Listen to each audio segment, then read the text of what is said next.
Hello, magandang umaga sa inyong lahat. Meron na naman po akong kukwento sa inyo tungkol po sa tawas. Dahil po napadpad daw po sila sa ibang lugar na first time nilang napuntahan. At pag uwi niya ay medyo sumama ang pakiramdam na hindi alam ang gagawin ng balisa. At pinilit ko niyang magpatingin sa akin at nagpatawas po. Karamihan po sa mga nagpapatawas sa akin ay hindi ko makakilala po. Nakikita lang po ako sa Facebook, sa YouTube, at hindi naman po kasi tayo kilala. Kaya hanggat maaari po sana makilala po tayo sa pamamagitan po ng ating poong Amang Nazareno. Siya po ang nagturo sa akin nito at Holy Spirit po.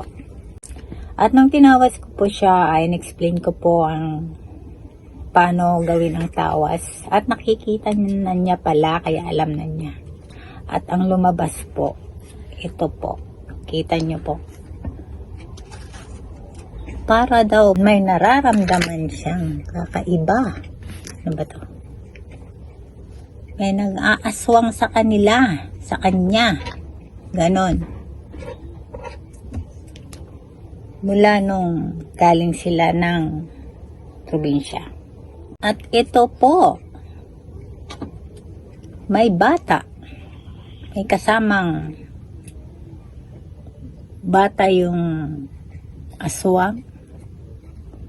Parang mukhang matanda rin to na hindi natin po maintindihan. Nag-iiba-iba po ang itsura nila. Minsan nagiging bata, nagiging matanda, nagiging aswang. Kahit pinicturean mo na po sila sa araw-araw na titignan mo pa, nag-iiba po minsan po.